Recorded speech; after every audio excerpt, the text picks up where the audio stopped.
Përshëndetje nga unë Klea Kica dhe mirë se erdhët përsëri në Vibe. Jam shumë e lumtur që sot në studio kam Kristina Korra. Dhe unë jam shumë e lumtur dhe shumë e emocionuar që jam në podcastin tënd. Kam ardhur me qefin më të madh, sepse neve jemi shoqe. Për të gjithë ato që nuk e di. Ne jemi shoqe, do të thënë studiojmë në të njëjtën shkollë, kështu që kam ardhur më shumë për qef për ty se sa. Edhe kur është kështu për qef del gjithmonë diçka më e bukur. Del energjia më e bukur, jemi më të lira me njëra tjetrën se sa kur shkon kështu në një podcast ose diçka që është më formale, po.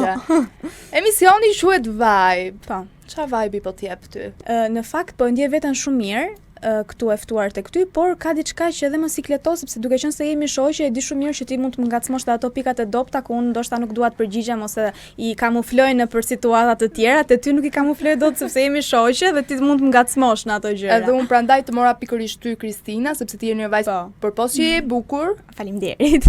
Edhe ti je bukur edhe ut. Je edhe shumë e artikuluar. Dhe do na japësh mesazhe pafund për të gjithë brezin ton, shoqërinë ton, bashkëmoshatarët ton. Gen Z që na cilësojnë si të tillë. Si ke qenë në She's on Top? Po. Ka qenë një ndër eksperiencat më të bukura të jetës time, mund ta them me plot gojë, edhe pse shumë e vështirë, ka qenë eksperiencë super e ngjeshur, që me thënë të drejtën nuk të linte koha as të merja frym, të haja bukë, të rria me njerëzit e mi të dashur. Isha gjithkohës aty në xhirime, por është një ndër eksperiencat më të bukura të jetës time dhe e paharrueshme që nuk do ta harroja kurrë. Çfarë të ka mësuar She's on Top? She's on Top ka qenë si shkollë jete, me thënë të drejtën.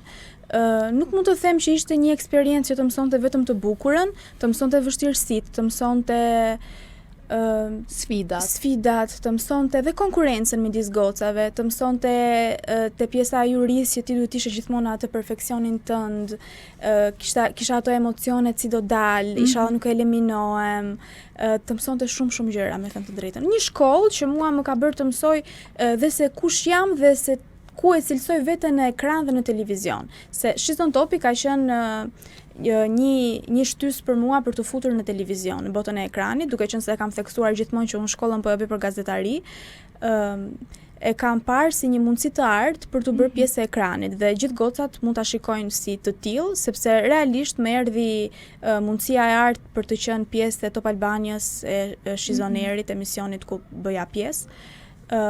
Qëndrova një sezon aty dhe aty mësova shumë, ka qenë eksperjenca ime e parë për sa i përket ekranit dhe pash veten time si moderatore. Aty gjithashtu ka patur shumë sfida mes gocash, ishte edhe kjo konkurrenca, por unë e shikoj veten gjithmonë bëj konkurrencë me veten time, kur me gocat kam marrëdhënie super të mirë, edhe sot e kësaj dite. Kështu që le të ndalemi pak te konkurrenca. Po. Pikërisht aty ku e ke nis, She's on Top. Si ishin gocat, si e përjetoje ti kur kishe ndonjë rival, apo një gocë që të shikonte si kështu si shtrembër? Nuk dua të tingëlloj klishe, por me thënë të drejtën, kam shkuar mirë me të gjitha gocat. Kam patur përplasje shumë të vogla vetëm me Denadën, që është parë edhe në emision, dhe më shumë e kisha përplasjen sepse në fillim e kisha mikesh dhe thjesht më pas është ajo trysnia e televizionit dhe ekranit që do të bën të jesh pak më e pasjellshme ndoshta, është treguar në disa raste e pasjellshme me mua, por pastaj e rregulluam duke qenë se ishim te She's on Air bashk, i rregulluam marrëdhëniet dhe me të. Unë vetëm atë mund të kem patur përplasje, jo çështje konkurrence, por thjesht kur njerëzit janë të pasjellshëm me mua, unë e marr pak shumë personale. Pastaj tek pjesa tjetër nuk ndalem se them okay, unë kam konkurrencën gjithmonë me veten. Ke synuar ndonjëherë për modeling, që ti jesh modele? Jo, nuk më pëlqen të jem modele sepse mendoj që nuk i zbatoj ato kushtet, kriteret për të qenë një modele. Jo sepse nuk jam e bukur, kam super vetbesim, po thjesht mendoj që nuk më përshtatet modelingu mua. Më pëlqen të bëj reklama, të vishem bukur, të kem lidhje me të bukurën, që e vogël kam patur shumë lidhje me të bukurën, duke qenë se dhe babi im më ka futur në shumë sallone të ndryshme, sepse babi im punon me pjesën e salloneve të ndryshme të bukurisë, të gjërave të tilla, dhe më pëlqen shumë fusha e bukurisë, më pëlqen shumë fusha e kozmetikës, më pëlqen shumë e bukura në vetvete. Por si modele nuk e kam parë kur veten, Jo sepse nuk jam e bukur dhe nuk kam vetë besim, po thjesht nuk e gjej veten, njeriu duhet ta kuptoj se ku është i aftë të bëj gjëra dhe ku nuk mundet të jetë i aftë. Unë për shembull jam shumë e konsciente me veten time që në Shizon Top unë nuk ecja mirë, unë kisha një ecje skandaloze në sfilat, kështu që mund ta pranoj. Edhe më pëlqen shumë si realiste. Po, nuk isha. Unë në photoshooting më pëlqente vetja. Në photoshooting mendoj se ishte më afër personalitetit tim, më afër asaj që mund të bëja më mirë. Kurse në sfilad unë ecja ime ishte skandaloze, kështu që mund ta pranoj dhe vetë që nuk isha për atë punë. Por që dhe me punë shumë, sa do të thuash nuk jam për këtë punë, me punë shumë mund t'i arrish gjërat. Por që modelingu nuk është një nga dëshirat e mia. Ti ke zgjedhur që të studiosh gazetari. Po. Pse pikërisht gazetarin? Do të them një histori se si u futa në gazetari. Më thon komplet se si mori rrugë kjo pjesa e gazetarisë. Unë, me thënë të drejtën, kam bërë shkollën e mesme tek një shkollë profesionale për ekonomi dhe biznes. Thjesht në një moment të caktuar kur mbaroj gjimnazi, thash me veten time nuk më pëlqen, më duket boring, ndoshta nuk më përshtatet kjo. Dhe thash dua diçka që ta gjej veten më shumë. Kisha një shok që më tha, pse nuk e shikon gazetarin, se ja artikuluar, ndoshta mund të përshtatet, mund të pëlqej. Unë kam edhe pjesën tjetër që dhe këndoj, mund të më lidhi kjo gjë. Do të thënë, gazetarin unë e kam parë gjithmonë nga ana e moderatores. Nuk është se e kam parë tek Kronika Zez apo këto gjëra. Nuk e bëj dot, sepse jam natyrë shumë e ndjeshme dhe unë mund të filloj të qaj duke raportuar, kështu që nuk e di, ndoshta nuk është për mua. Dhe gjithmonë e kam parë prap veten tek pjesa e të bukurës, moderatores, emisioneve të bukura, showbiz, gjëra të tilla. Dhe gazetaris ju futa me idenë që mund të futem për të njohur veten më shumë në këtë fushë që në fakt janë futur që e vogël në fushën e artit. Dhe thjesht kur u rrita e ndërpreva si gjë, sepse ju futa pastaj biznesit, ju futa pjesës së ekonomisë, kur kisha shkollën e mesme që e bëra, dhe thash ndoshta nuk është për mua kjo shkolla që po bëj. Dhe mendova duhet i futem gazetarisë edhe të merrem prap me artin e së bukurës, me artin me këndi, me kërci, me çdo gjë të bukur që mua më përket dhe kam jetuar që në fëmirin time. Aty e gjeta veten, prapë u ktheva në fëmirin time. Ti the kam talent muzikën. Po. Cili është artisti shqiptar ose i huaj që të ka frymëzuar? Që të frymëzon çdo ditë e pëlqen? Kam një shqiptare dhe një të huaj, është Elvana Gjata, shqiptare që unë adhuroj, do ta them gjithmonë që e kam shumë qef, e kam parë që e vogël, më frymëzon vërtet shumë Elvana Gjata, mendoj që është artistja më e mirë në Shqipëri. Në syrin tim, pikpamja është e veçantë, domethënë. Po. Kurse e huaj është Ariana Grande. E kam shumë qef Ariana Grande. Pse pikërisht Ariana Grande? Nuk e di, thjesht më jep një vibe shumë pozitiv, më duket më e talentuar. Mund të thoja për shembull Beyoncé, mund të thoja, nuk e di, ka shumë artistë që unë i pëlqej dhe i ndjek, po thjesht Ariana Grande është më afër meje, më frymëzon më shumë, më ngjan më shumë e veta, nuk e di si ta përshkruaj. Është një ndjesi që ma jep kur këndon, që më vjen të qaj kur e dëgjoj. Është artistja më e preferuar e imja. Po djalë artist, kush të pëlqen më shumë? Djalë artist, po unë kam një djalë artist që kam në krah. Xhani do thoja. Nuk është se kam, me thënë të drejtën, po diskutoja dje me motrën time dhe po thoja që si ka mundësi që nuk kam pasur një idhull, qef, një djalë shqiptar ose të huaj, nuk kam patur. Gjithmonë ka qenë Elvana Gjata dhe Ariana Grande dhe asnjëherë nuk është se kam parë për shembull në një çun që kam dëgjuar shumë ka qenë Justin Bieber, vdisja për këngët e tij. Po shqiptar, moj. Shqiptar jo, nuk kam shqiptar, të betoj. Unë kam, po nuk do t'i them se unë moderator. Shqiptar nuk kam, do thoja vetëm Xhanin, duke qenë se e kam partner, kështu që. Sa bukur. Sa bukur. Xhani është këngëtar. Po, këngëtar edhe tek shkrues. Shi qa kombinimi të çifti mrekullueshëm. Dhe po ja bëj thirrjen këtu direkte dhe të dashurit tënd, që ju dua të dyve në studio. Po, patjetër që do vim. Ai në fakt i ka pak këto dalje televizive, i ka pak kompleks, ndryshe nga unë që vi gjithë dëshirë, por që do ta bindim. Do ta bindim, do dalë diçka shumë e bukur. Po. Si u njohë? Në fakt ka qenë një njohje shumë e zakont. Jemi njohur në TikTok, në Instagram. Thjesht një njohje më pa, ju duka një gocë e bukur dhe thjesht më shkruan dhe I kthej përgjigje. Cili ishte mesazhi I parë? Nuk e mbaj mend. Po, mesazhi I parë, kisha hedhur një story që kisha vënë një këngë, më duket që ishte Amodoa, nuk e di diçka e tillë. Edhe thjesht ky shkruan po. Dhe unë I them jo. Edhe ky thot ndoshta. Edhe kështu fillojmë dhe flasim. Pastaj më pyet mua nga je, edhe I them që jam tiranëse. Dhe thot, tiranëse dhe unë tiranës, edhe aty filloi muhabetin. A shkojnë dy tiranës bashk? Shkojnë po shumë kokfort. Shumë kokfort, ka shumë gjëra.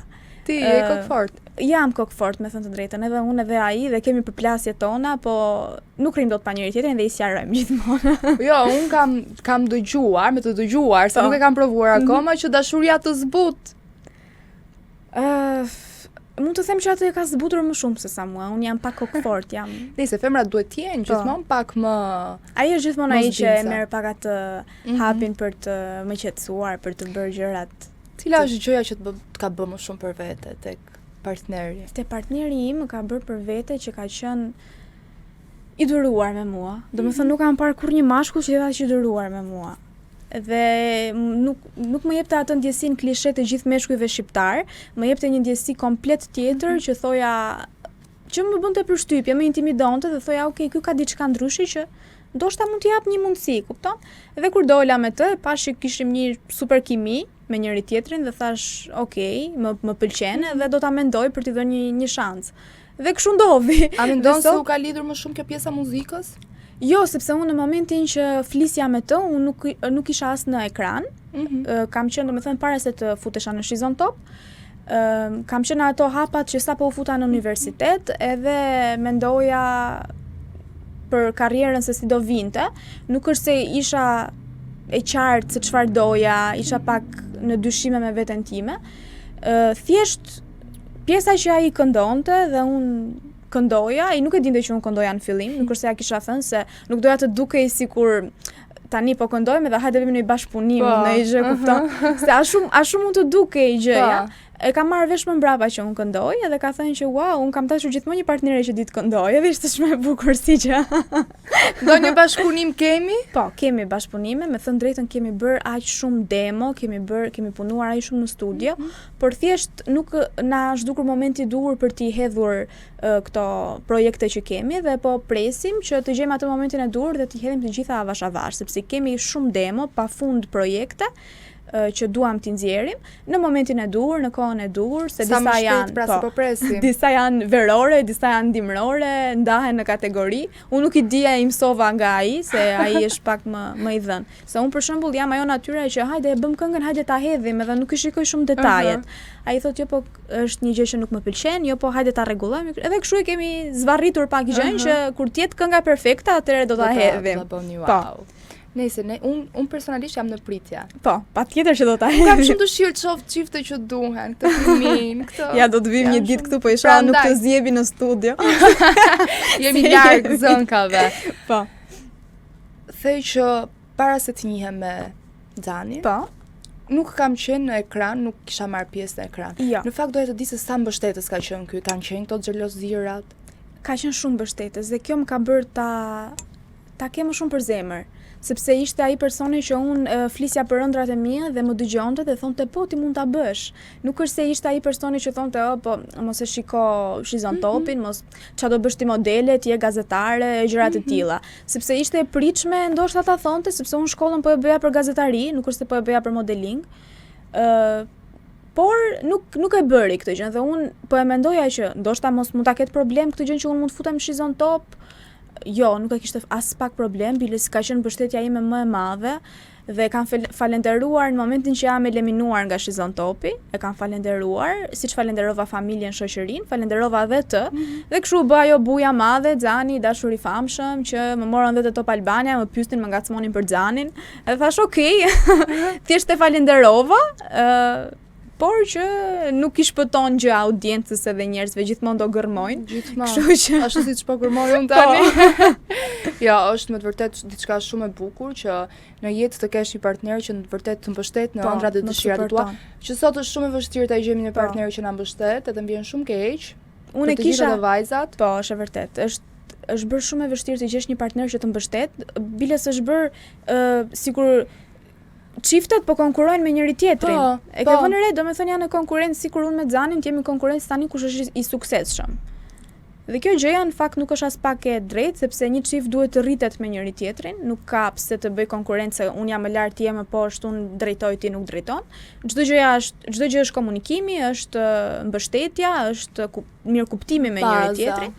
Pavarësisht se po e them që ne zihemi shumë, prap vjen një moment që dalim në konkluzione dhe themi, okay, aty ku s'ka zën, s'ka dashuri. E vërtet, ne zihemi për gjëra shumë të vogla në fakt. Mund të zihemi për shembull kjo tavolina është e kuqe ose vishnje. Edhe plas sherri në grada të mëdha. Kush është më shumë xheloz nga ju të dy? Ai është më shumë xheloz se sa unë. Unë jam pak më i qetë, jam pak më. A do ta kishe fal tradhtin? Jo. Nuk do ta kisha falur tradhtin. Në fakt, nëse e mendoj në një prizëm tjetër, varet se çfarë lloj tradhtie. Nuk dua ta them, për shembull, nëse është një natë mund ta fal apo një flirt, një diçka. Unë mendoj që për shembull flirti është i shëndetshëm për trurin, por varet se çfarë lloj flirti. Por unë si një natyrë emocionale që jam dhe që jam një akrep në horoskop, nuk mund ta fal dot tradhtin. Por as nuk e gjykoj. Mendoj që çdo njeri që tradhton e ka një arsye që tradhton. Po ku mi motor se çuna tradhtojnë kot mi motor. Ku di unë mendoj që tradhtia nuk falet. Ndoshta ka një boshllик ai që po tradhton, ndoshta nuk po shkojnë gjërat mirë mes jush. Edhe nëse tradhton një femër dhe nëse tradhton një mashkull, mendoj se ka një arsye që pse po tradhton. Por unë personalisht nuk e fal tradhtin. Një femër që do veten, që ka vlerësim për veten dhe që ka vetbesim, nuk duhet ta falet tradhtin, sepse kush të do nuk të tradhto. Po. Shumë thjesht, pik. Kështu që mos e falni tradhtin. Pikërisht. Unë prandaj nuk mundem ta fal. Xheloze nuk është se jam, por thjesht është ai respekti për veten që duke pasur mua gjithë të femër, pse duhet të tradhtosh? Si mundesh të më tradhtosh? Nuk besoj. Nuk besoj.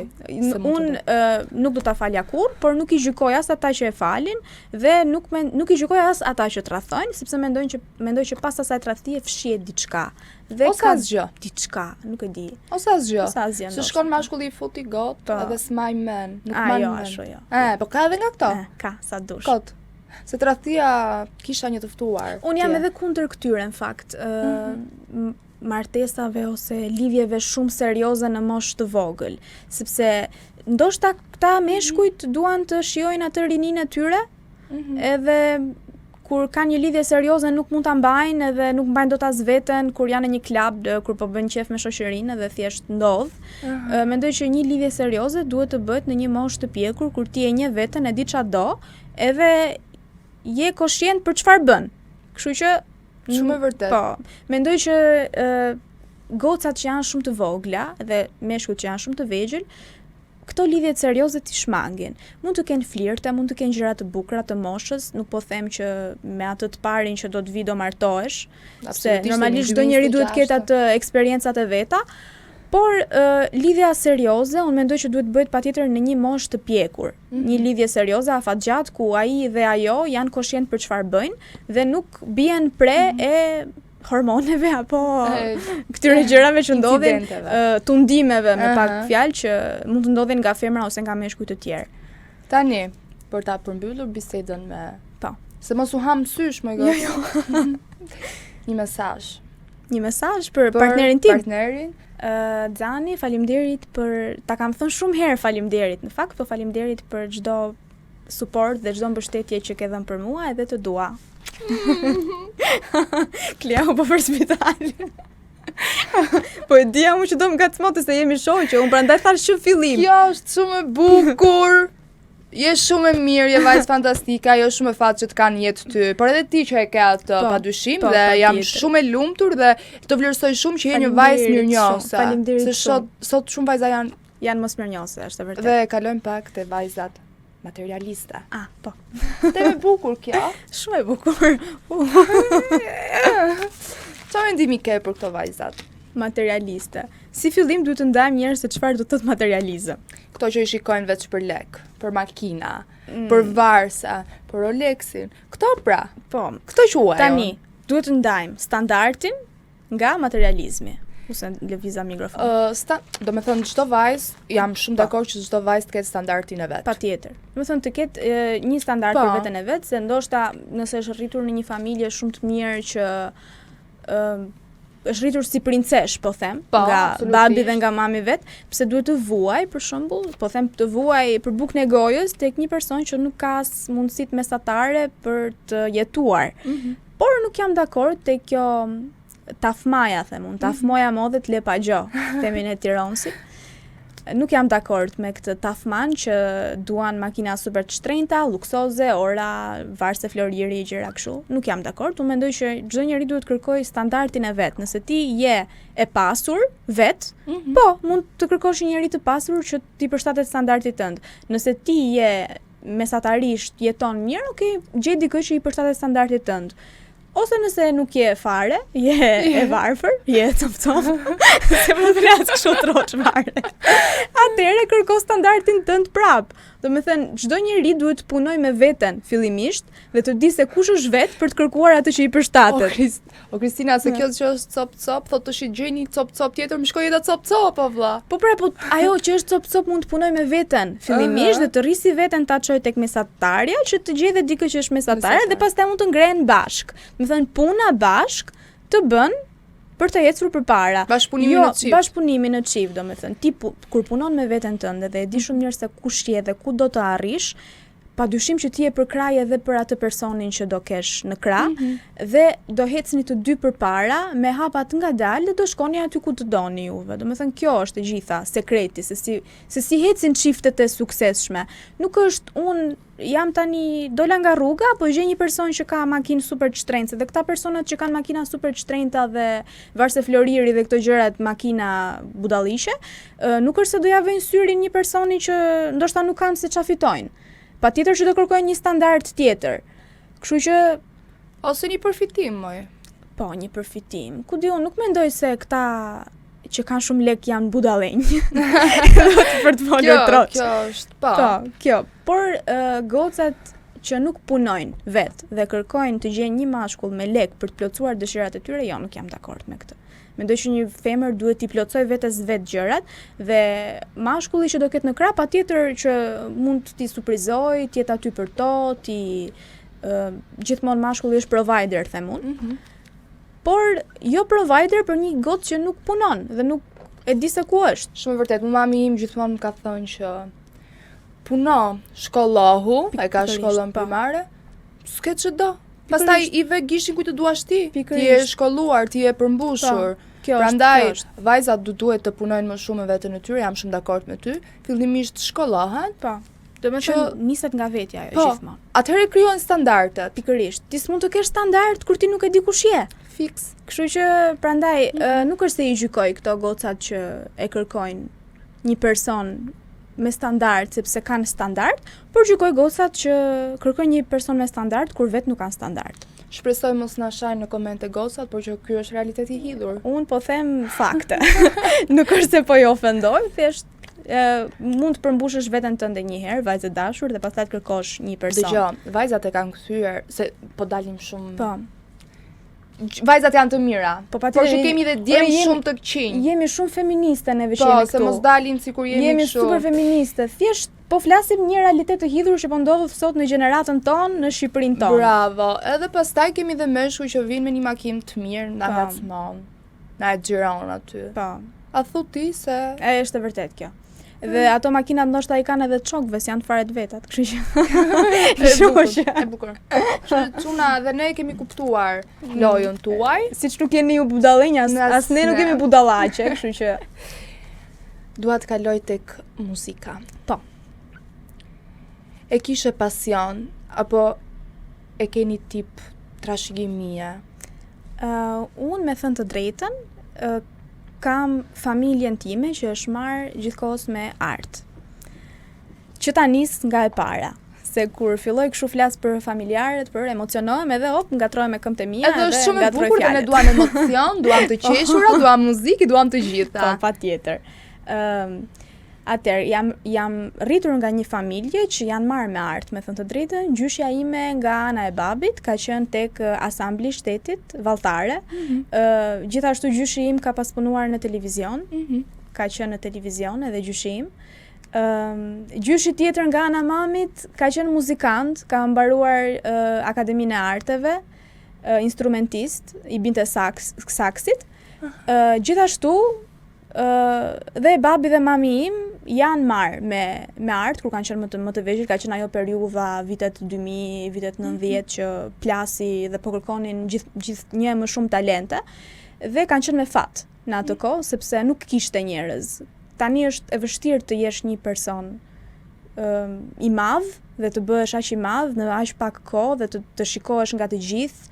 Është shumë e vështirë për brezin ton që të bëhemi personazhe sepse jo se nuk na ofrohet ndihmë, po nuk e di, është ndoshta sistemi i tillë që nuk funksionon, do shumë punë, do shumë mbështetje, nuk e di se çfarë kërkon. Edhe është shumë i padrejtë, me thënë drejtën. Është se meritojnë e marrin ato që nuk e meritojnë. Po, e marrin ato që nuk din të lidhin dy fjalë. Po. Edhe shumë thënë, patjetër që ke momente që të merret goja apo ku diun se nuk po them që jemi këtu revista, do flasim si gazet. Patjetër që ke momente se jemi njerëz në fund ditës, unë këtu mund të jem gatruar edhe unë sa herë të duash, mund të më jetë marr goja etj, po thjesht disa njerëz që nuk janë për ekran, nuk janë edhe pik. Nuk futen se kanë audiencë, nuk futen se thojnë budalliqe, nuk futen se ku diun, i do publiku apo. Jo, se i do publiku, nuk futen se edhe kështu është, jeta e padrejtë. Po, edhe unë jam rritur me këtë frym. Daja im gjithashtu ka bërë liceun, komplet fisi i mamit edhe i babit tim, po ti marrësh shumë me radhë, janë instrumentist, kam një dellë që unë them vi nga rënj, kur vjen puna te muzika, nuk vi nga deg. Por nuk e kam parë vetë si diçka të parë tek vetja ime, sepse nuk e di, nga që nuk e shikoja si diçka që më ofron të ardhura dhe thoja ndoshta nuk ja vlen, do thuash dhe gazetaria nuk të ofron shumë të ardhura. Po ndoshta e gjej pak më shumë veten te gazetaria se sa te kënga, e kam pak më shumë pasion. Gjithashtu motra ime vogël po merret me këndim, do është e liceu artistik, po merret me disa emisione që po shkon. Edhe jam prokrasja e saj më e madhe. Të kam parë. Domethënë më bëhet zemra mal kur e shikoj duke arrir. Edhe jam gjithmonë aty për motrën e vogël. Edhe uroj shumë sukses motrës. Shumë faleminderit. Është në të vërtet talent, ma ka rënë qejf mishin kur e kam dëgjuar realisht. Shumë faleminderit. Shumë sukses edhe ato e dua këtu. Po, patjetër. Si këtu gjithë rojin, Xhanin. Roji është në të vërtet një vajzë përpos e bukur ashtu siç e ti, po është realisht shumë e talentuar. Ajo është e gjatë. Ajo për shembull mund ta shikoj modelingun edhe aktrimin. Unë ja them gjithmonë që në modeling edhe në aktrim unë e shoh shumë atë përveç muzikës. Varet ko ka pasion ajo? Ajo ka pasion, është e apasionuar pas operës, vdes për operën, nuk është se i pëlqen tregu shqiptar apo të ajo vdes për ajo thotë dua të bëjmë një yll botror që të këndoj opera, dua të shkoj në gjithë botën, nuk është se i pëlqen të jetë pjesë e tregut e të bëhet për shembull një këngëtare e famshme në Shqipëri. Dhe unë i them po pse nuk e shikon për shembull ta bësh këtu në Shqipëri diçka, se gjithmonë jam me këtë idenë, pse të hikin jashtë? Pse mos ta bëjnë këtu në Shqipëri atë gjën? Mos ndoshta Shqipëria nuk ofron asgjë. Është e vërtetë që nuk ofron asgjë. Po e di se sa dhëm kjo që nuk ofron Shqipëria asgjë dhe shikon ka shumë talente dhe ka shumë njerëz të përgatitur që thonë këtë rrugën që unë dua ta bëj, do ta bëj jashtë. Të dhëm kjo gjë janë. Të dhëm, por që në fund të ditës secili do mendoj për të mirën e vet. Po, patjetër. Shqipëria nuk na ofron këtë. Nuk ofron asgjë. Por mendoj dhe ka shpresë që Shqipëria ndoshta mund të bëhet pas këtyre protestave dhe çfarë ka ndodhur. Duhet i bëjmë thirrje kryeministrit që të largohet. Po. Edhe pse dyshoj se do largohet, por janë shumë gjëra që janë kauza shumë të mëdha. Duhet t'i listojnë gjithë gjërat çfarë duan, po që besoj të rinia shqiptare dhe besoj që mund ta rrëzojnë këtë sistem. Po që nga ana tjetër kam dhe dyshimet e mia se siç the dhe vet unë jam shumë realiste dhe nuk dua të jem delulu dhe të mendoj që çfarë dua unë të do ndodh. Por që uroj me shpirt që Shqipëria të bëhet nga rinia, sepse po shikoj rini shumë të bukur, rini shumë të talentuar, rini shumë punëtore që duan ta bëjnë Shqipërinë. Dhe është vërtet gjynaf ti shikosh duke ikur. Është vërtet shumë gjynaf. Edhe këtë i them dhe motrës vogël se Roi thot, dua të shkoj jashtë, po mu dha mundësia për jashtë. Se dhe shkolla vetë që është për artiste, liceu apo ku diun akademia dhe këto, ndoshta mund t'ja ofrojnë një mundësi për jashtë. Dhe thot, nëse më ofrohet mundësia për jashtë, pse të qëndroj këtu kur arti nuk më ofron asgjë. Shumë pra. Mami im thot arti të le pa buk. Po të le, shumë gjëra po të lëm pa buk sot këtu. Edhe gazetaria jo. Edhe gazetaria të le pa buk, arti të le pa buk. Qa do bëjmë ne që kemi pasione? Do ikim. Po ja ta bëjmë andej, për shembull. Pse ta bëjmë për një popull që s'është populli jon? Po ta bëjmë për popullin ton. Ne shkojmë atje dhe përfaqësojmë Shqipërinë, e kupton? Shqipërinë që ne në fakt duhet jemi shqiptare për vendin ton. Po pra, prandaj mua më dhëm shumë dhe unë e them gjithkohës se unë nuk dua të largohem nga këtu them. Sido që të shkojnë gjërat, unë dua të qëndroj në Shqipëri. Nuk dua të largohem, nuk e di, kam një ndjesi që nuk e braktis dot atë dheun tim. Jam shumë atletare tek kjo pikë. Protestanti? Kam dalë në protest disa herë, po kohëve të fundit me thënë drejtën nuk kam dalë se kam patur shumë angazhime, kam qenë dhe në plazh se jam nxirr siç e sheh. Kam patur dhe angazhime kështu të tjera që nuk më ka dalë koha të protestoj. Por kam protestuar në fillim fare dhe më ka pëlqyer shumë energjia tek protesta. Nëse ne kemi dhe shumë shok dhe shoqë që shkojnë. Po, patjetër, kemi shumë. I kemi gjysma klasës nuk u lodhën. Gjysma klasës për ditë në protestë nuk u lodhën. Shumë mirë që nuk lodhen. Shumë mirë që nuk lodhen. Unë jam shumë pesimiste, me thënë të drejtën, mbas edhe do paragjykohem. Unë kam qenë në protest, kam qenë edhe për dëshirën time, por njëkohësisht kam qenë edhe në terren për punë. Por mendoj që është lodhje dhe nuk do nxjerrë gjë ndrit. Në fakt edhe unë e kam menduar këtë, për që në realiste dhe e sinqert. Po e kam menduar momentet e fundit. Tani do me thënë, nuk është se ka menduar më përpara kur u bë ajo buja, se pa shumë njerëz, shumë të rinj, shumë entuziaste, u kënaqa do me thënë që pash aq shumë njerëz që po protestonin për vendin tonë, dhe aq shumë të rinj, të bukur, njerëz të mrekullueshëm kishte në protest, që të linin hapësirën tënde, edhe nuk të ngacmonin, kishte një energji super të mirë, paqe ishte, fiks protest paqësore, asnjë gjë më shumë, asnjë gjë më pak. Edhe kisha dëshirë shumë të madhe për të protestuar dhe për të shkuar, më shumë për energjisë që ishte aty. Një energji shumë e pastër, shumë e bukur. Pastaj më vonë u bëra pesimiste, duke parë deklaratat e Edi Ramës, duke parë ato të bëjnë të. Do të thënë, nuk mund t'i thot një kryeministër fuck you popullit vet. E kupton? Nuk mundet. E kupton? Nuk mundet ta bëj. Ai e bën, bravo i qoftë. Okej, ndoshta kjo është një mënyrë për të thënë që unë nuk më intereson fare mendimi juaj dhe nuk e lë pushtetin, por mund ta thotë në një mënyrë më të moderuar, sepse në fund të ditës prej nesh është aty ku është. Dhe ne mund ta rrëzojmë prap, edhe pse dyshoj që mund ta rrëzojmë. Po. Edhe kush e ka votuar, mirë t'ju bëhet. E vërtet. Jo, unë s'e kam votuar. Tani për mbyllet kësaj bisede që unë nuk dua ta mbyll, Po kënaqemi shumë në fakt dhe unë tash fillova dhe po flas se në fillim isha kështu si po rria si ngjëmba. Unë nuk dua ta mbyll, por duhet mbyllur. Po. Do doja na këndoj një çik. Të këndoj diçka për ju? Okej, për neve. Për mua. Do këndoj me që thash për Elvana Gjatën, një këngë të Elvanës do këndoj. Okej, super.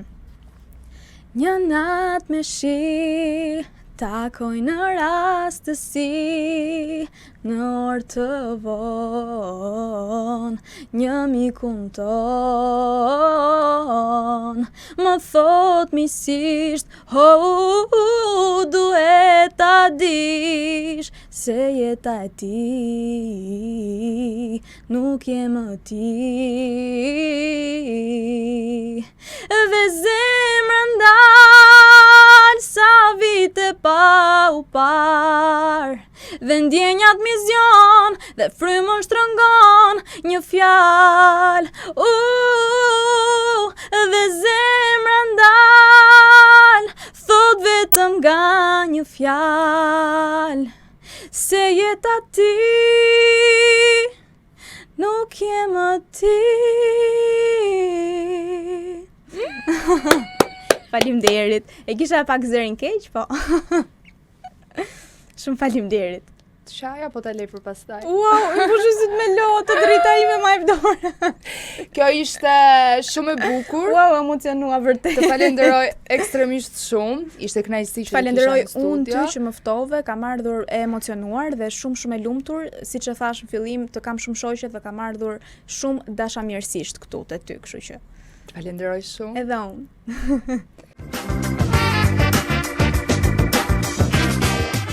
I ftuar I radhës është Besart Dashi.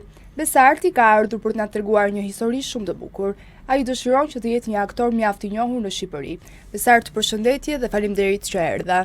Përshëndetje, ju falenderoj juve për mundësinë që më dhat për të treguar sadopak rreth kësaj fushe të nënvlerësuar le të themi nga e gjithë shoqëria në Shqipëri.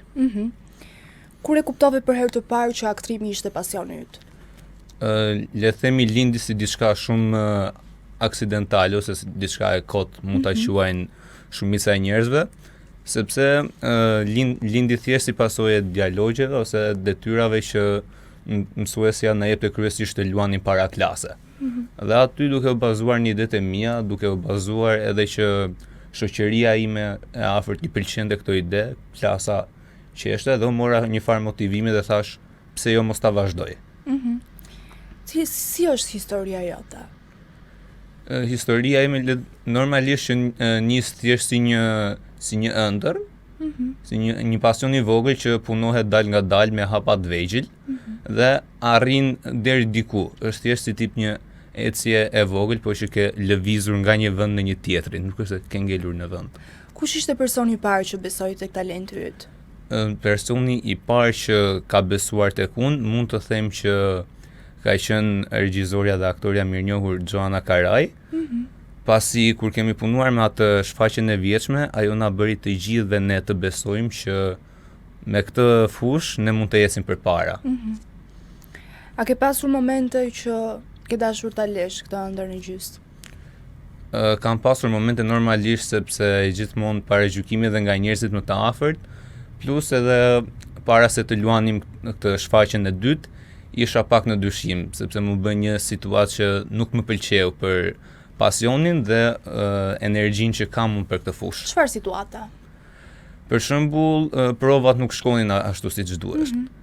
Herë pjesëtarët e grupit vinin pa qef, herë ndodhej që provat ndërpreshin mes, dhe mua kjo gjë nuk më pëlqente. Cili është roli që ëndërron të luash një ditë? Roli që ëndërroj të luaj, të them të drejtën nuk është se kam ndonjë rol që ëndërroj të luaj, por qofse e luaj atë rol, dua të jetë një rol që të ndikoj tek njerëzit. Një rol shumë, le themi, influencues për të ndjekur ëndrat e tyre. Shumë e bukur kjo. Ti si aktor je tek komedia, tek filmat e dashurisë, tek aksioni, çfarë pëlqen më shumë nga këto? Unë të them të drejtën pëlqej më shumë komedin, sepse është zhanri që I bën njerëzit të harrojnë sadopak problemet e tyre. Edhe të reflektojnë mbi situata aktuale duke përdorur të qeshurën. Ti çfarë personi je ti? Unë jam një person I cili kur e pëlqej diçka, dua ta vazhdoj, ta ushtroj dhe ta bëj me çdo kusht. Nëse do kishe mundësi të zgjidhje një aktor për të luajtur një film, cili do ishte ai? Pa dyshim Kevin Hart, sepse është një komedian që unë e pëlqej shumë dhe duke imagjinuar vetëm karakterin e tij prapas skena dhe në fund filmi, mendoj se do ishte një komedi mrekulli e vërtet. Po të tjerë, shqiptar. Shqiptar për shembull do doja të luaja me Florian Binaj, ndërsa aktor të teatrit Lart Vasili për shembull ose Lulzim Zeqja dhe Arben Derhemi. Çfarë sakrificash ke bërë për të ndjekur këtë ëndër? Sakrificë është një fjalë e madhe, por që kam dalë le të themi kundra dëshirës së prindërve të mi. Pse prindërit e tu nuk e kanë këtë dëshirë që ti jesh aktor? Të jesh aktor në Shqipëri është pak le të themi nuk të ecën, ta themi me fjalë më të pastra. Sepse është një industri që nuk ka të ardhura mjaftueshëm dhe nuk ka investime. Shumë njerëz thonë që në industri të pazhvilluara ti mund të bësh diçka të re dhe të ecësh, por kjo industri kur nuk ka mbështetje, ti vetëm nuk e se si ta ndryshosh. Si e menaxhon shkollën dhe pasionin që ke për aktrimin? Kur kishim këto shfaqjet, për shembull të vjeshtme dhe të si vjeshtmen, kërkonim edhe pak mirëkuptimin e zyshave, për shkak se kjo bëhej për të mirën tonë si nxënës, por nga kjo përfitonte dhe emër të mirë edhe shkolla. Cili ka qenë momenti që të ka bërë të ndihesh krenar për veten? Momenti që më ka bërë të ndihem më krenar është kur pas shfaqjes time të parë, kam ardhur në shtëpi, zakonisht pyesim të shtëpisë ju duk, edhe presim fjalë më të mira. Normalisht babi im është ai personi që i kursen gjithmonë fjalët e mira. Nuk i pëlqen asnjëherë të thotë bravo. Do patjetër të impresionohet. Dhe kur më ka thënë babai im që keni luajtur si aktor profesionist, ajo ka qenë nuk doja çmim. Mjaftonte vetëm ajo fjalë. Sa e bukur. Si imagjinon veten tënde pas 10 vitesh? Veten time pas 10 vitesh e imagjinoj të ëndra ime normalisht është të jem i suksesshëm në fushën e aktrimit, por në qoftë se planet na ndryshojnë, normalisht që imagjinoj veten time të suksesshëm në fushën e biznesit. Çfarë biznesi? Shefi im, ëndra ime është të hap zinxhir baresh, hotelesh, restorantesh. Shpresoj të arrish. Çfarë mesazhi do t'u jepish të gjithë të rinjve që kanë qejf aktrimin por kanë frikë?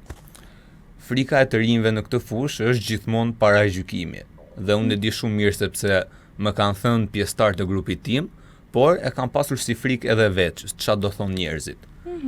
Por duke u marrë me aktrim, kuptojnë që opinionet e njerëzve ndryshojnë siç më ndryshojnë njerëzit që radhët. Nuk kanë asnjë lloj vlere dhe nuk të përshkruajnë ty si person. Do ju thoja të rinjve që duhet ta provojnë të paktën një herë në jetë, sepse të bën të kuptosh se kush je ti dhe çfarë je aftë të bësh.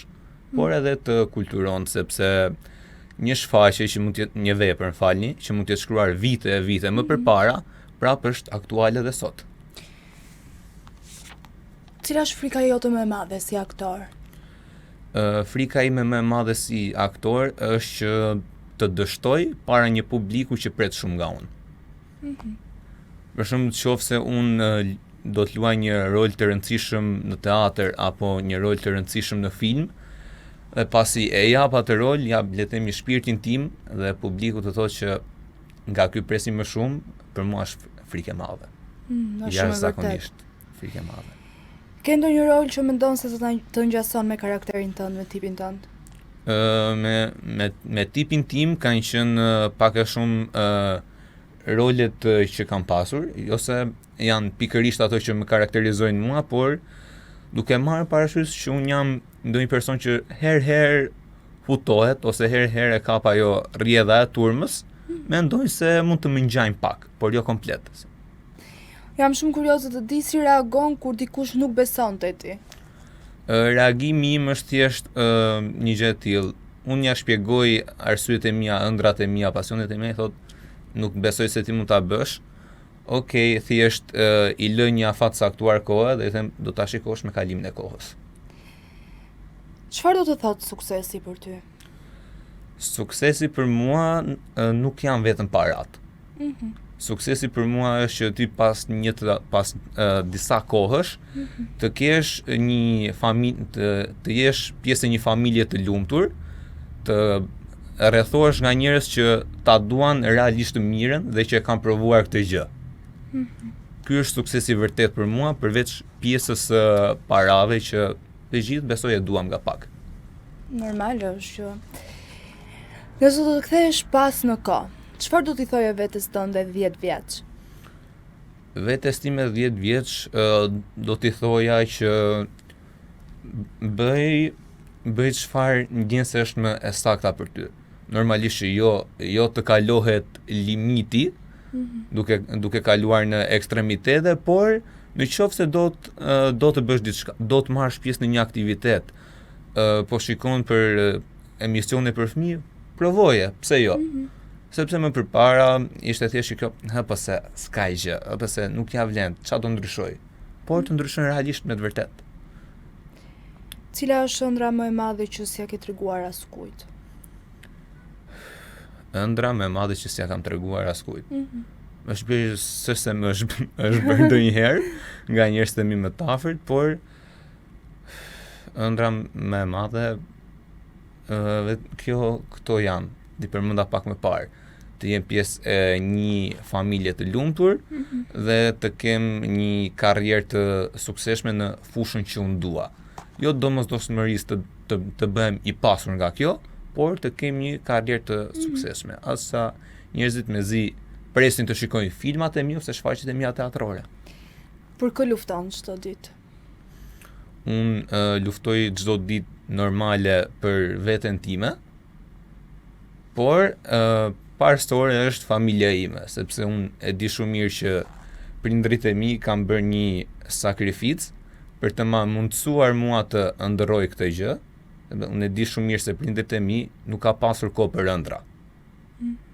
Të dëgjosh historitë e babait tim, kuptojnë që nuk kam pasur kohë për ëndra. Por edhe mami tim në një farë mënyre mund t'je ndërprerë ëndrat mes sepse ashtu ishte koha. E atill ishte edhe një gjë që thoshte shoqëria duhej bër dhe ishte prerë me thik.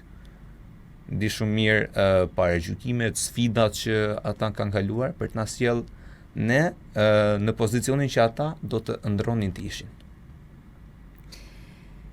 Çfarë të motivon të vazhdosh edhe kur ka probleme gjatë rrugës? Kur ka vështirësi? Çfarë më motivon? Më motivon së pari e thash babai im dhe së dyti më motivon vetja ime sepse para disa vitesh kam qenë në një stad ku le të themi mund të kem pasur frikë edhe qoftë të bëj një bisedë vogël me njerëzit. Por tani nuk sepse thjesht jo po çfarë do thon ata, jo po si do bahem në tun, jo po pse duhet lëre, pse duhet të filloj një bisedë me një person që se njoh, mbase mund të jetë i rrezikshëm. E vërtet, ka raste që mund të jenë të rrezikshme, por kjo ndodh në raste shumë të rralla. Unë kam pasur frikë që flas edhe me një person që mund ta kem parë vite lagje dhe prap kam pasur frikë të flas. Tashi tani më fal. Ti çka po më bën shumë kurioze. Po. Gjatë gjithë intervistës ke përmendur babin. Po. Çfarë marrëdhënie ke me babain? Unë me babin tim kam një marrëdhënie shumë të mirë. Normalisht e respektoj ashmasës për fund ditës. Është babi, por edhe ai më superton mua në mënyrën më të mirë që ai di. Ai mendon gjërat e veta, unë mendoj gjërat e mia, biem në kundërshtim, por prap arrim ta gjejmë dakordsinë me njëri tjetrin. Cili është momenti i jetës tënde që të ka ndryshuar mënyrën se si e shikon botën? Moment ka qenë ndarja nga jeta e gjyshit tim. Kjo gjë ka ndodhur para 3 vitesh. Por ai person kur i tha që gjysh dua të vazhdoj për aktrim, ai tha vazhdoje një pim sepse është një profesion i nderuar, i respektuar dhe që e bën kur të shkosh edhe 100 vjeç.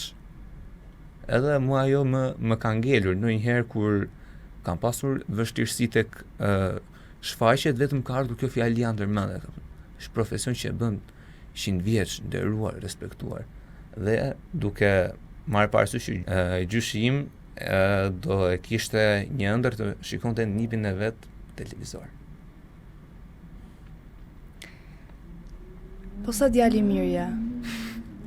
Mos na merr mësyshe. Po sa djali mirja?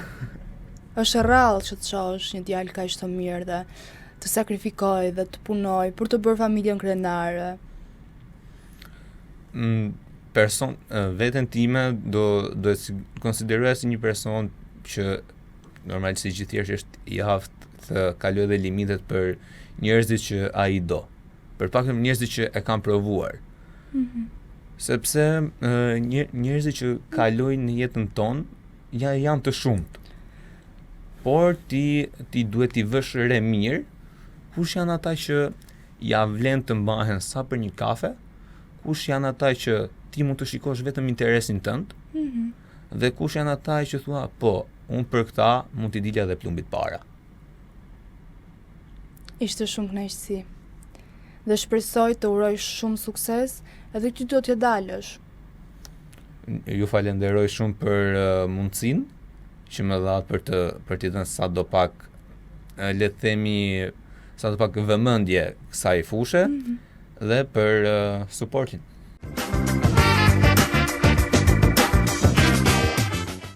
Jam shumë e lumtur që në studio kam 2 modele të vogla dhe Mirjeta Grosha. Përshëndetje. Përshëndetje. Si jeni një herë? Mirë, faleminderit. Ta shkrim pak akullin se nuk kemi këtu një intervistë. Këtu kemi sa goca të bukura kemi. Vajza, si quheni ju? Unë quhem Noemi Leskaj. Dhe unë quhem Kenza Hani. Sa të bukura! Mirjeta, përshëndetje dhe të falenderoj që pranove të jesh pjesë e emisionit Vibe. Jam shumë e lumtur që të kam. Atëherë, faleminderit juve, është kënaqësi dhe privilegj të ndodhem këtu dhe të flas pikërisht për këtë projekt që neve po punojmë çdo ditë me të. Atëherë kanë kaluar 2 vite nga krijimi i akademisë. Ku e shihni sot, çfarë ju bën më shumë krenare? Atëherë, të gjithë performancat që neve kemi bërë si kombëtar ashtu edhe ndërkombëtare janë një emocion më vete, po ashtu edhe një krenari në vete, edhe një punë padyshim më vete. A e kishit imagjinuar në fillim se fëmijët do të ngjisni të pasarelat në Paris tek Fashion Week? Të themi të drejtën, si çdo gjë e re ka ato pasiguritë e veta, po ja arritëm, domethënë. Kishim menduar edhe një pjesë të ëndrave i kemi realizuar, po nuk mund të themi që është fundi. Kemi ende shumë për të realizuar. Çfarë presim? Atëherë, na presin edhe shumë projekte të tjera ndërkombëtare dhe paralelisht me këtë neve po punojmë edhe me një projekt tjetër kombëtar që ka të bëjë me një projekt specifik që lidhet me një emision që neve do të mbajmë, konkretisht për pjesën e akademisë tonë.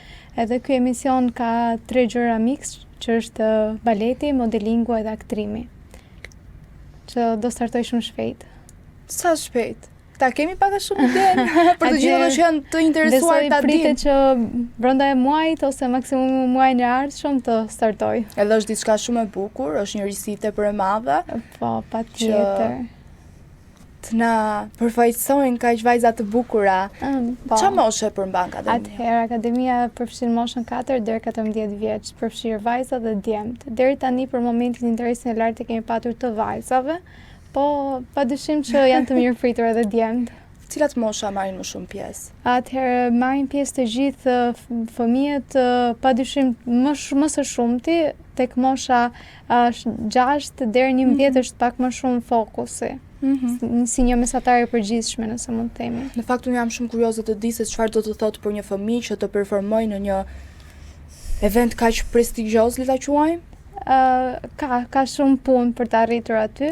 Po neve kemi kurset tona çdo 2 javë, ditët e diela, nga ora 10 deri në orën 12, një të diel po dhe një të diel jo në muaj. Edhe domethënë para çdo projekti si kombëtar ashtu dhe ndërkombëtar ka ato para përgatitjet e veta. Domethënë fokusi është tek mënyra të ecurit në pasarel, kemi zyshat përkatëse që merren specifikisht me këto. A është me talent kjo? Apo është dëshirë? Është edhe me talent, por është edhe me punë. Nëse punon fort i arrin. Nëse punoni ju, por gjithmonë nëse fëmijët kanë vullnet. Padyshim është bashkëpunimi të dyja palëve. Edhe i prindërve mendoj. Po, patjetër. Si keni marrëdhëniet me prindërit? Keni prindër bashkëpunues? Të gjithë prindërit i kemi shumë bashkëpunues edhe shumë mirëkuptues. Pas suksesit në Paris, tani ju pret Milano. Po. Çfarë do të bëni ndryshe? Si e prisni këtë në Milano? Atëherë, një tjetër sukses i joni është ky bashkëpunimi që kemi me Fashion Week Milano, që do të jetë me 27 shtator. Atëherë ideja e kësaj është që ndryshe nga Fashion Week në Paris që arritën të marrin një certifikat edhe një revistë, atje përveç certifikatës dhe revistës do marrin edhe certifikata specifike që do jenë për shembull Miss Shqipëria, Miss Kosova. Edhe domethënë secila vajzë që do performoj do ketë këto certifikatat përkatëse. Po në Paris i morën këto certifikatat? Po, kanë marrë edhe revistat, edhe vajzat e kanë edhe me vete, kështu që mund t'ua tregojmë edhe kamerës. Kjo është? Po. Revista? Po. E keni marrë të dyja këtë revistën? Certifikatën, çfarë certifikate keni marrë ju? Ti e kjo? Po. Pra, në fillim është Kenza, të faqet e para, pastaj vi unë dhe më pas vinë edhe modelet e tjera të akademisë. Si ndiheni ju që jeni këtu dhe ju shikojnë të gjithë, jeni në një revistë? Jashtëzakonisht shumë të lumtura, është si një ëndër e realitet për mua. Po ti? Edhe për mua e njëjta. Po shoqet janë xheloze? Shoqet që nuk janë këtu në revistë? Shoqet e mia më kanë përgëzuar dhe më kanë thënë bravo që ke shkuar deri në Paris. Bravo, si ndjeshit ju kur shkuat në Paris? Me shumë emocione dhe shumë të lumtura. Kë falenderoni ju për këtë arritje? Mamin dhe babin që na kanë çuar deri në atë pikë. Mamin dhe babin? Po, por edhe akademien. Po. Akademien, mësuesat? Po. Jeni të lumtura? Shumë. Çfarë do të bëjeni kur të rriteni tani? Unë dëshiroj që të bëhem një stiliste. Kurse unë dëshiroj që të bëhem një modele. Kush nga modelet të pëlqen më shumë ty? Që më pëlqen tani është një modele Mistre Sejdini. Edhe më pëlqen se si vishet, si modelon edhe. Do doje ta kishe një set fotografik me ata? Po. Çfarë do t'i thoje Miss Tresit Sejdini nëse na shikon tani? Që dëshiroja që të bëshim një collab të dyja. Ai, sa e mirë. Po ti, cila stiliste të pëlqen më shumë? Të them të drejtën nuk është se kam ndonjë të preferuar. Po modele me që shkon nëpër pasarela ti do kesh një modele idhull. Në fakt as modele nuk është të kam. Ti duket u dashurove me mua. Është vërtet diçka shumë e mirë, një risi shumë e madhe, por me sa lexova, keni zhvilluar dhe në maj një aktivitet në Kosovë. Po. Mund ta flisni pak? Patjetër, ashtu siç e bëm edhe në Paris, ishte një aktivitet tjetër që u realizua në Prishtinë, edhe ishte po prap diçka me Fashion Week në Prishtinë, edhe këtë do e kemi, domethënë kemi zgjuar të gjithë pjesën edhe do e kemi si hapje të emisionit tonë që neve na pret.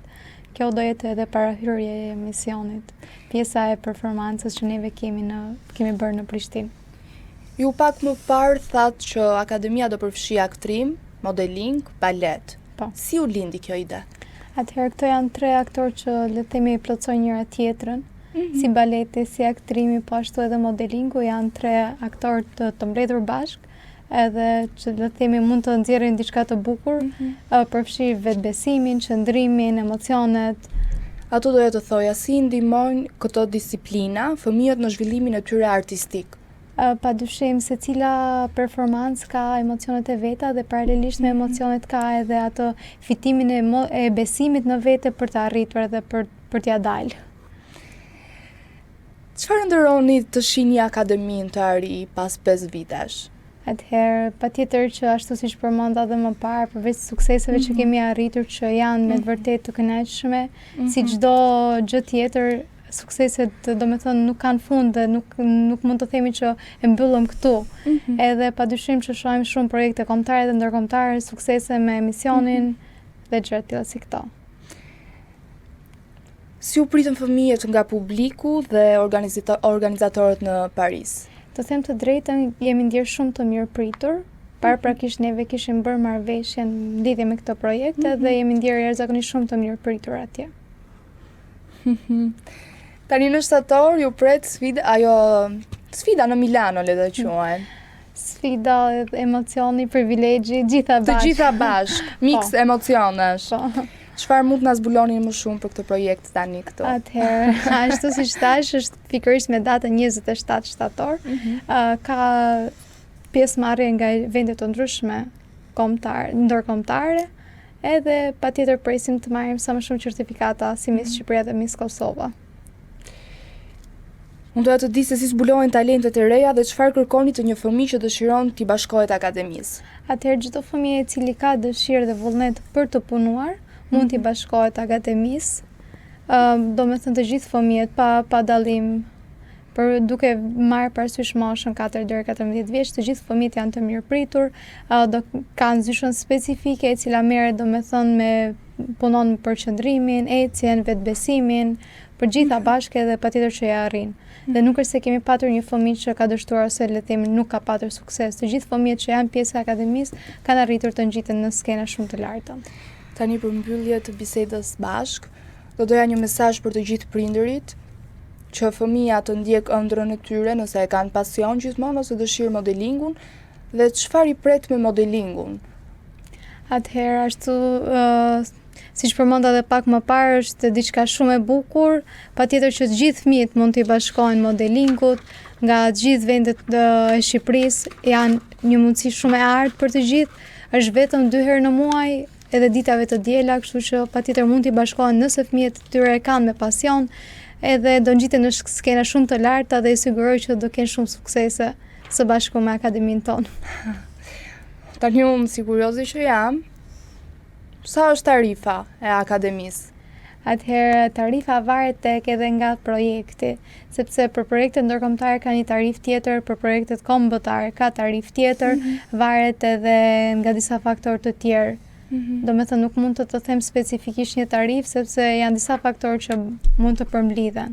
A është e kënaqshme tarifa? Përballohet nga të gjithë stresat e familjave? Po, patjetër që përballohet, është e përballueshme. Po sa goca të bukura, moj. Po sa kohë keni që jeni pjesë e akademisë ju? Rreth 1 vit. Po ti? Edhe unë rreth 1 viti. Rreth 1 viti? Edhe sa do vazhdoni të rrini aty? Apo sa të bëjni një çik të famshëm do ikni pastaj? Sa do rrini? Ideja është se kur vajzat të bëhen 14 vjeçë dhe kanë arritur domethënë në moshën 14 vjeçare, ato marrin edhe një diplomë. Pra akademia jonë i pajisë edhe me një diplomë e cila njihet brenda dhe jashtë vendit, edhe patjetër që me atë diplomë mund të kenë edhe bashkëpunime me kompani ose brende të ndryshme. A e mbani mend ditën e parë kur u ngjitët në pasarel? Po. Si ishte? Kisha shumë emocione, por ishte një nga ndjenjat më të bukura. Po pse kishe emocione ti? Sepse ishte dalja jonë e parë. Ku performuat për herë të parë? Tek Rudina Magjistari. Kaluat bukur? Shumë bukur. Kush e tha këtë që kaluat bukur? Mami, babi, kush? Kush u përgëzoi më shumë? E gjithë familja. Po zyshat? Edhe ato na bën krenare. Po eksperienca juaj në Paris si ishte? Ishte një nga eksperiencat më të bukura. Po pse ishte një nga eksperiencat më të bukura? Sepse ishte dalja jonë e parë jashtë shtetit dhe me aq shumë njerëz që po na shikoshin. Si u ndjet ju kur pat aq shumë njerëz që po ju shikonin? O mahnitëm dhe kishim pak emocione. Po ti? Edhe unë, edhe pse kisha pak emocione, ishte shumë bukur. Ju keni marrë dhe certifikat, ashtu siç e tha dhe menaxherja. Si u ndjet ju kur e morët atë certifikatën? Kush ishte personi i parë që ja treguat? Mami. Edhe unë mami të tregova e para. Si u ndjet? Jashtëzakonisht shumë të lumtura. Ishte si një ëndër e realitet. Cili ishte momenti më i bukur juaj gjatë qëndrimit në Paris? Kur ece dhe pozova para publikut. Po jo ti. Dalja në skenë. Sa ditë qëndrojnë jashtë kur kanë projekte ndërkombëtare? Varet nga projekti, po zakonisht shkojnë 1 ose 2 ditë më parë. Dita e projektit edhe mund të qëndrojnë 1 ose 2 ditë mbrapa, varet se cili ka të zgjedhjet e veta personale. Shoqërohen me prindërit? Po. Kanë të drejtë të marrin sa persona të duan nga familja. Si përgatiteni para një performance? Çfarë bëni? Marr frymthell, buzëqesh, nëse ka mundësi pi dhe pak ujë. Tani, midis modelingut, aktrimit dhe paletit, cila ju pëlqen më shumë? Mua më pëlqen të treja, po më tepër më pëlqen modelingu. Unë para se të filloja modelingun, merresha edhe me kërcim.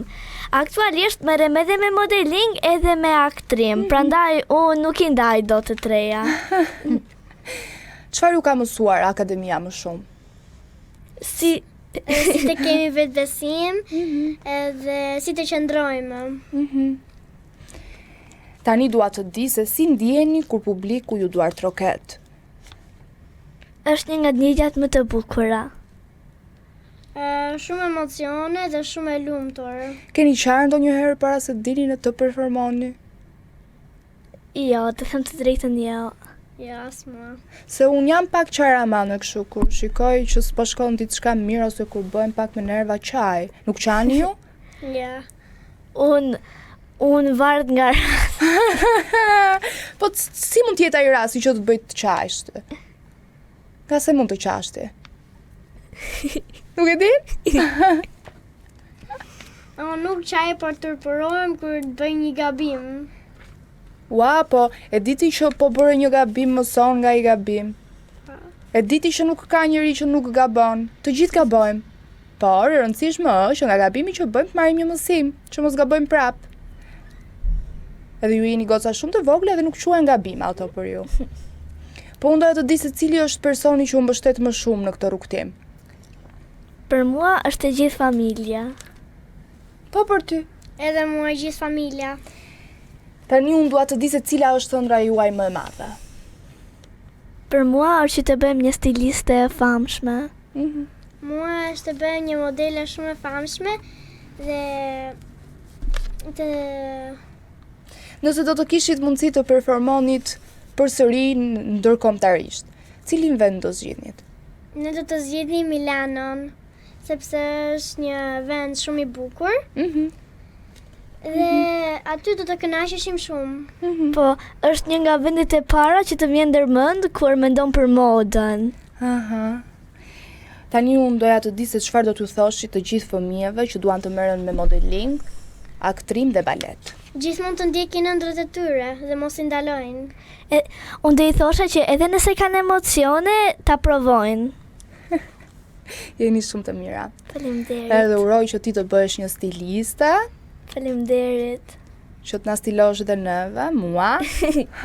Edhe ti të bësh një modele shumë e famshme, që ne të ndjehemi krenar kur shikojmë një stiliste dhe një modele që janë nga Shqipëria. Dhe përmbyllja. Pse duhet ta ndjekim me vendin në Korrik? Atëherë në Korrik neve kemi përvjetorin e akademisë dhe do jetë një mbrëmje gala.